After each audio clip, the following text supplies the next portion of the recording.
Welcome back, everybody, to another episode here on the Sitrep podcast channel. Today, I'm joined by my friend Gaz, and we also have Piotr in our spectators audience here today. And we're going to just do a quick recording and try a second test of our 13 days to 13 hours transit game here on Sitrep podcast. So, hello, Gaz, and hello, Piotr. How are you doing? Hello, hello. Hello, Good. hello. I am fine too. Okay, guys, so here is our map with which some of you may be familiar. It's a small piece of downtown Benghazi, circa 2012, where we have the actual historical location of the CIA annex and the US ambassador complex.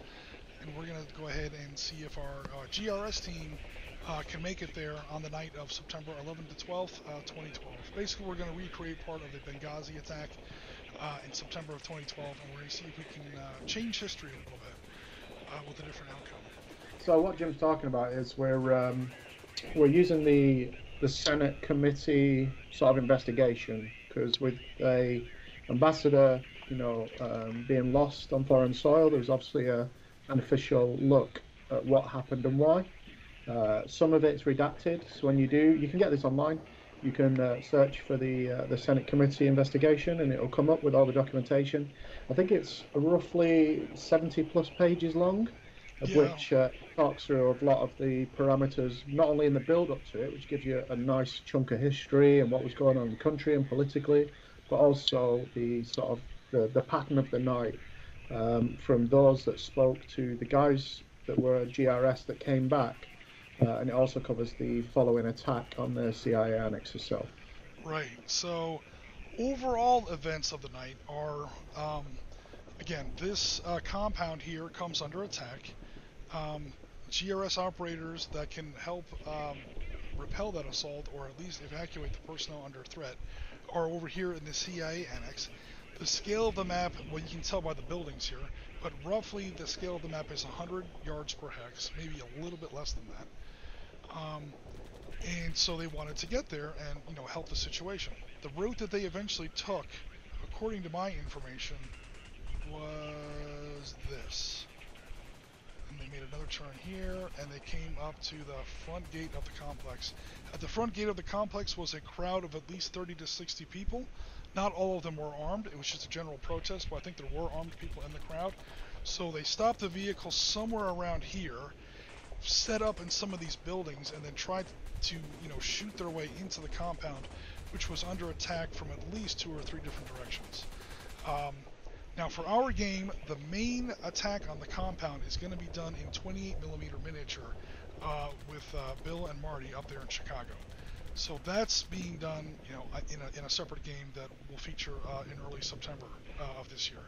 What this game tries to do is to recreate that embattled journey from the CIA annex to the ambassador's compound here.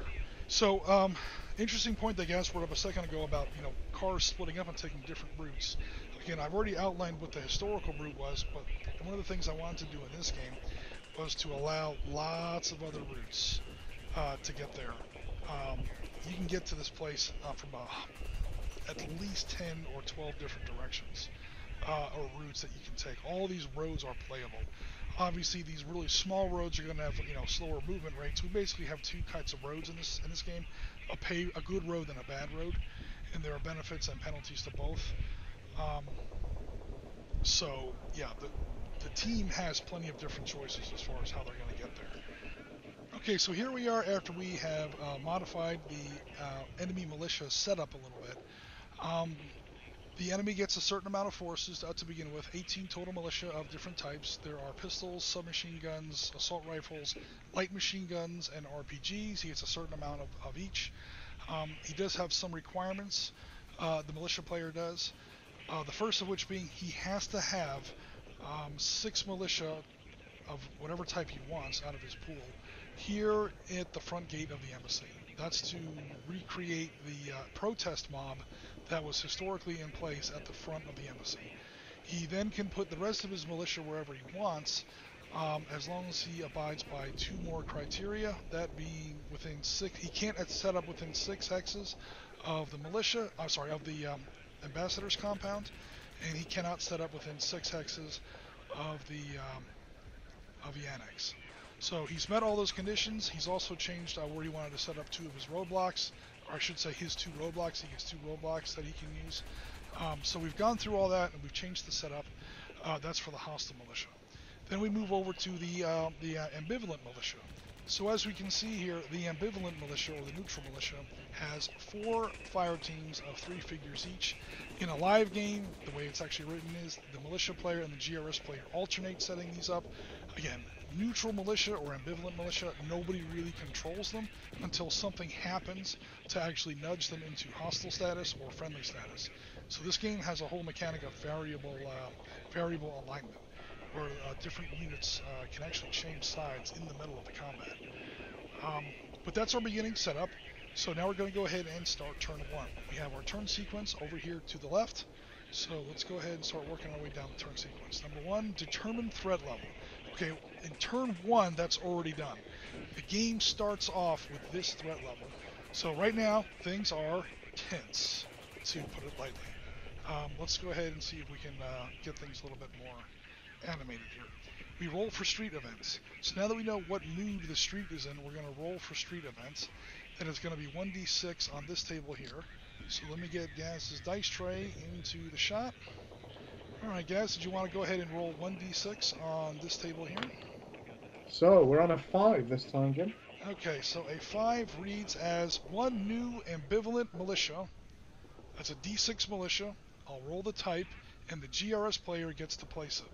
So you'll see in this table, the middle of the dice, so to speak, 3 and 4, nothing happens. Result 5 and 2 are the same, the only difference being the militia player gets to place the vehicle, or gets to place the squad. But he rolled a 5, which is good news for me, marginally.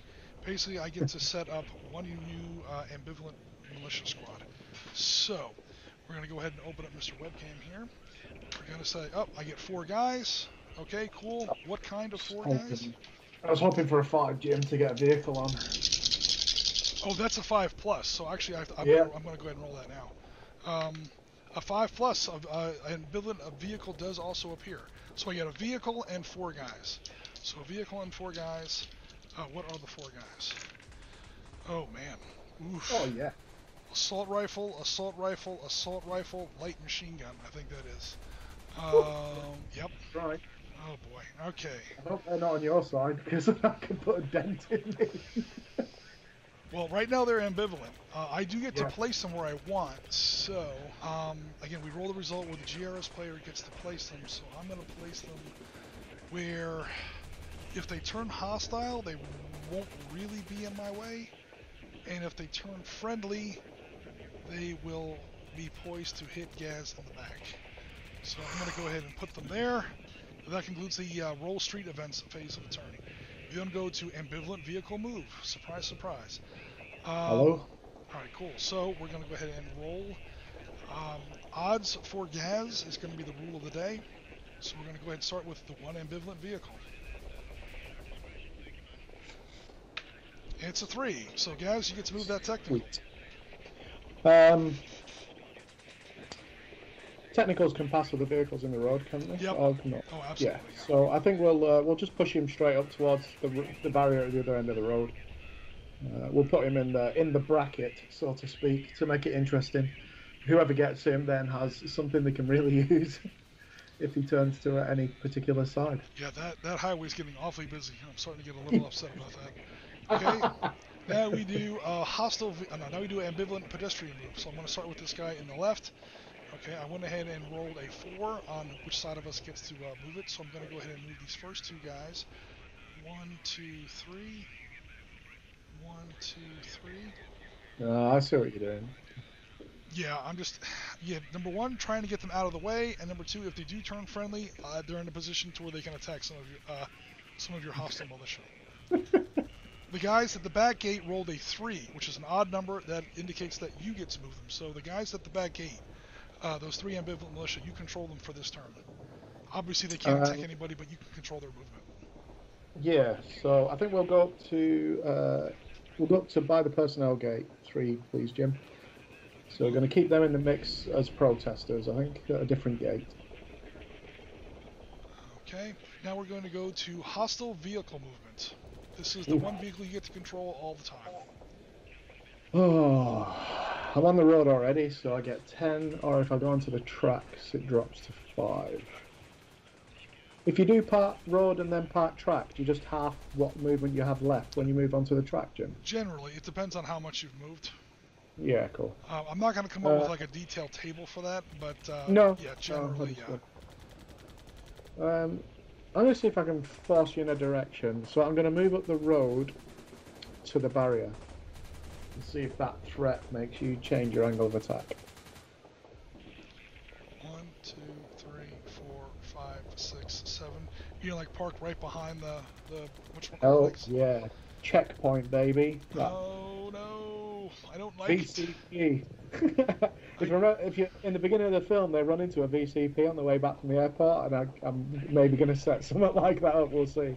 Oh, no. Okay, then we go to anybody moving out of the protest X. So I'm going to have 3 move to the south, the back gate, sorry, please, south. 1, 2, 3. I'll leave the other 3 where they are for now. So what does conceal do again, Jim? I will find the counter and tell you, because it's written on the counter. Thank you, Rasmus, for the idea. So, the way I tried, obviously this is a very complicated map. Trying to make a skirmish table that represents several square miles of downtown modern city is an exercise in absurdity and insanity. You would never render every individual. I mean, look at these cars. You see the real scale on this satellite map. So there's no way I could render every wrecked car, every dumpster, every doorway, every window in this huge slice of a city. So as far as terrain, cover, and concealment goes, they're all pretty much the same. But what you can do is, the movement for a pedestrian is 3, as you've seen. If you only move 2 of your hexes, in other words, if you slow down, you can take what's called a concealed position, and what that's going to do is add 1 to your defense dice. Whatever defense dice you roll, you add 1 to that result.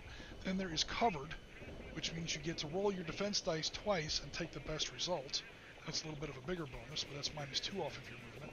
And then the best of all worlds is if you don't move at all. Basically, it's -3 to your movement. You only have a movement of 3, so you don't move at all. And that's when you take the covered and concealed bonus. And that's where you roll 2 dice, and you get to pick the best one and add 1 to that result. In a lot of cases, it makes you practically invisible. In fact, you're not allowed to be attacked at all unless the enemy is either in your hex or adjacent. And then even if they can attack, they're up against all those modifiers.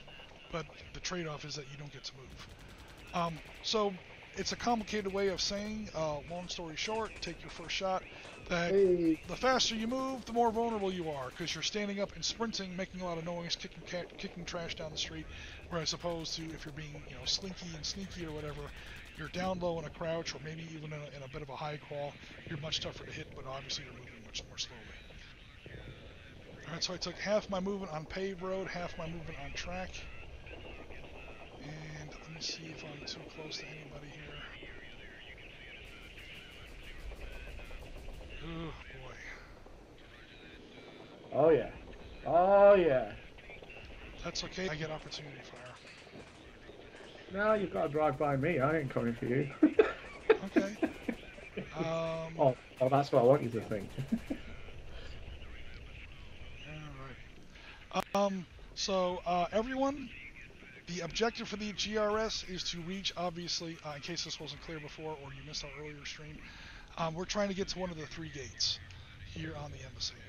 And the turn on which we do so is going to affect the sort of starting conditions for the main team, for the main game up in Chicago. Whether or not, what's the status on the ambassador, how many militia are still attacking the ambassador compound, obviously how many of our GRS operators made it, and if any of them were wounded. Basically it sets up, it helps set up an alternate beginning to that main compound here. So turn 2, we start off with a determined threat level. So that is 2d6. That is yes, right. That is 2d6 on this little roll up here. We didn't roll it last time. Gaz, you want to go ahead and roll it this time? Yep. Let me make sure I get your webcam on camera here. Any day. All right, there we go. All right, cool. 2d6. So we're on an 8. An 8. That is good news for me. 8 to 12 is one better.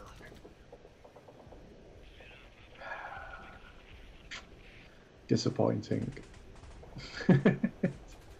So it will be -1 for GRS gunfire last turn, which there wasn't. Yep. -1 for explosion on the street last turn, any grenade launcher or RPG. Yep. There wasn't. -1 for GRS presently on a good street, but you've took the dirt tracks, Yep. so you're good for that. +2 for successful interpreter check last turn. Wasn't able to do. Correct. And +1 for no GRS gunfire last turn. So you're at +1 anyway. So you're at 9. that actually went to 9, which is still, one better. All right, cool. So I was Yeah. actually adding, one to that roll. Your 8 becomes a 9. Either way, that comes out to an 8 to 12 result, which is better. It goes up 1 level. So it was tense. It now goes to quiet. That's going to give a +1 to this roll to see what actually happens. I'll go ahead and roll that super fast. As soon as I can find my webcam. I'm going to add 1 to this result because the streets are now quiet. Come on, good dice. Give me a good roll, please. Nice! A 10 becomes an 11. That was awesome. Oh, what am I doing? I only roll 1 dice. Sorry, they're both 5s. So that 5 becomes a 6. Sorry about that. 1 hex of militia becomes more friendly. The GRS chooses. Hey, Mr. Douche! Where you at, son? Where are you at, my boy? Yeah. Alright, that's now a friendly vehicle. Nice. That's not in a good position for me either. Nice. And I put it there. I was going to say, you don't even get to complain, man. You're the one that put him there. I know I should have looked it up. 1,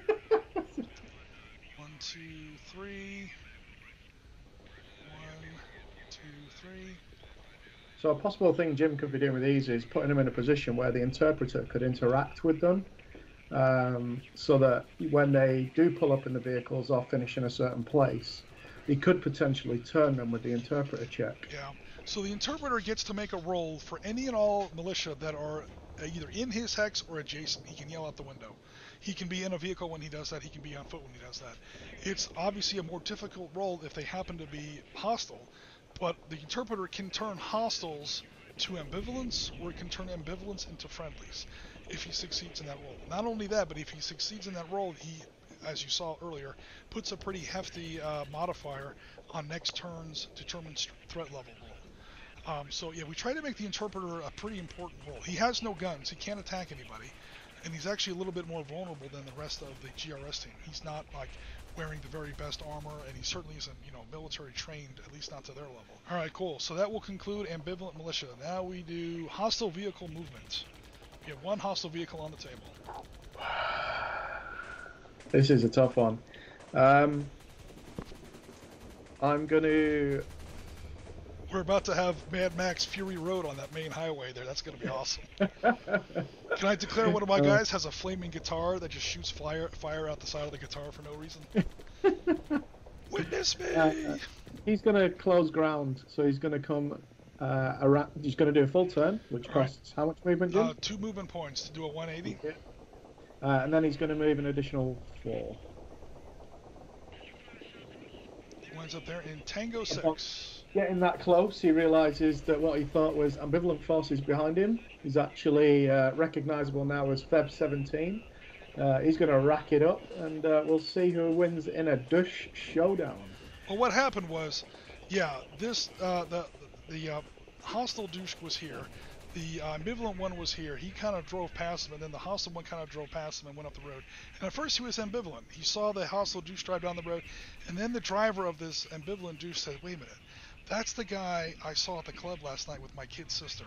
Oh, hell no. Lock and load, pull that charging handle, and now we're going to have a OK Corral gunfight right there in the middle of Benghazi between I believe you'll be opening up on me as reaction now, won't you? Opportunity fire with a douche, baby! Tick, tick, tick, tick. Alright, we're going to go for it.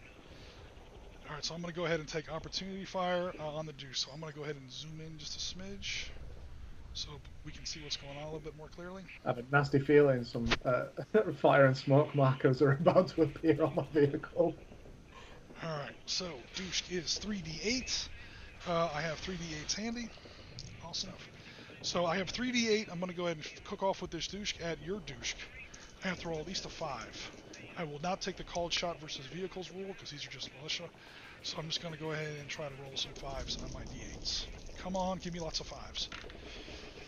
I got a miss. A 4 is a miss. A 2 is a miss. An 8 is one hit. So it's going to be 1d10 on the vehicle damage table, which I'll get to in just a second. I need a nice high number here, man. Seriously. Give me something good. An 8. Nice. That's a disabled. Yeah. So, number 8 is vehicle disabled. Stop in hex. Passengers, 5 on a light wound, 6 is severe. So, yeah, the vehicle's disabled. And since everybody... Oh, no, we have to roll. Two dice. Yeah, Two dice, and you have to try to not roll a... my webcam, because this is technically my shot. On one's the alright, but on a 5 exactly. or 6, I'm wounded, and therefore they get removed, because militia gets removed, they don't carry wounds like the GRS do. Absolutely correct. So here we go. I'm looking for 5s and 6s. I got a 6 and a 2. Yeah, alright, cool. that was definitely useful, because I put my 1 dice here for friendly forces having open fired during their turn. This is true. Yeah, friendly militia do count as GRS units. It's not like the militia suddenly, or the GRS suddenly has free guys they can shoot with. Going forward. Cool. So y'all get to move all of your hostile ground people free and clear. Cool. The only exception is the guy who just bailed out of the truck, because he technically has moved already. So we'll start off with the guys in the south, Kilo 12, is it? Yep. Oh, way down here, yeah. Okay. So we'll move them north into the corner building, 2 spaces, and then conceal. Okay, India 9. Get a little bit of a nice little ambush area going. Now that they've heard a douche kick off, they don't really want to be stepping out onto the road. Yep, it's on now. They're like, was it him down there that just lit up? He's like, yeah. Can you not see all the shell casings? Oh yeah. They just wouldn't, especially with that douche that's just lit up. Oh wow, yeah. There's a lot going on. This little part of the neighborhood just got real.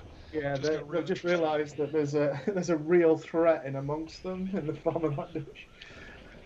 Okay, so that completes hostile pedestrian move. We now go to GRS vehicle move. Food for thought, Jim? Oh yeah, I got it. 1, 2. So again, my vehicle movement is reduced because I'm on these little back alleyways and so on.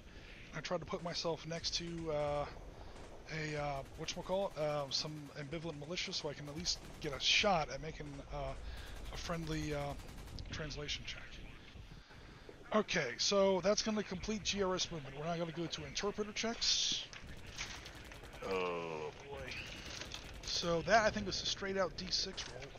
D6. On a 4+, you change the whole hex from ambivalent to friendly, and a 5+, hostile to ambivalent. Alright, so they're ambivalent, so I'm looking for a 4+. Is what that sounded like? Yes. I know I'm asking you about the rules that I designed, but I don't have to change the tab. So I'm looking for a 4+. Come on, baby. 4. Those guys are all friendlies. No medic checks because nobody's wounded yet. GRS small arms. I don't think I have anybody in range.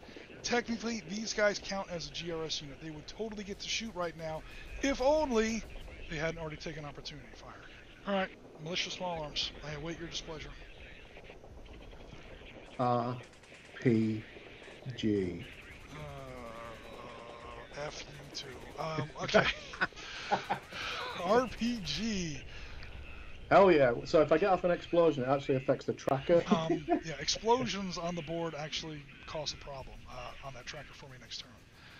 Okay, so if we're doing RPG fire versus a vehicle, he gets to roll 1d8. He's looking for, as usual, a 5-up. Let me get your webcam into view here for everybody. Okay, there we go. Go ahead. Do I get anything for being that close, Jim? Yes, you do get a +1. Yeah, that's it. Oh. That's a 1, becomes a 2. That RPG goes right past the truck into the little storefront behind it. Kaboom! Misses the truck. However, It's still an RPG fire. It will still. They heard that explosion. Still explodes. So the Yeah. whole street just got a little bit more agitated because of that. Now you have 2d6 also in that hex. That assault rifle guy can also attempt to shoot. I think the poor bloke was looking down the road a minute ago when the dush lit up and thought better of. He's still got his shake on. He's trying to blink the spots out of his eyes from the muzzle flash of that douche. That's it. Yeah. This is a night battle after all. We got a 5 and a 2, so the AK is. The AK pulling some did shots score out. one hit. The AK gets to roll 1d8 against that technical. Cool. Hopefully a bit better this time, guys. Oh, Nice! I think that trick's also out of gas. That's a disabled. Over here, again, smaller weapons only get to roll 1d8 for each hit score. This counts. Nevertheless, he rolls an 8. Vehicle disabled, stops in the hex. Passengers, a 5 plus. Alright, so this time I'm going to actually call it. The driver is wounded and therefore gone. The gunner is okay. So, kind of the same thing that happened before.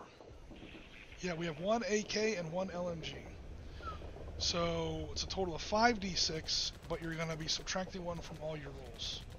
I only need one. I'll take one. Okay. So we have those two will become ones. Well, okay, okay, cool. So basically, I have to beat two. Okay, yeah, leave those dice visible. Right, so I'm going to try. Well, the ones I don't have to, because you have to beat my defense roll. My defense roll is a d6 as a militiaman. So as a defense roll, I'm rolling a d6. You can't. Yeah. Those twos can't hit me. Because I have to beat. So those twos become ones. The lowest, and the lowest I could roll is a 1. So now we get those two, those 2 3s, which become 2. So basically, I have to not roll a 1. No, I've just modified them from a 3 to a 2, Jim. Okay, cool. So I had to beat a 2. Actually, I had to just tie a 2. So tie, yeah. So the first 2 were also misses. Now I have to tie a 4. Is that correct? Yes. All right, cool. I have to tie a 4 on my last one, and that's a 5. So easy. He survived all that. Good use of cover.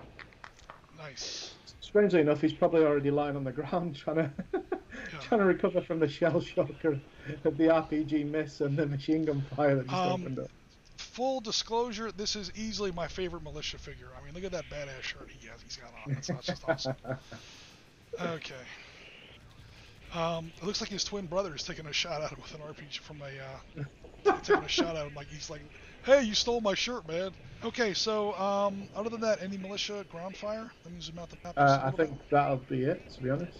For line of sight purposes, I'm else has got line of sight. Alright, cool. So that will complete militia small arms. There's no close combat. There's no bleed out check. There's no victory check. That will conclude turn 2. Awesome.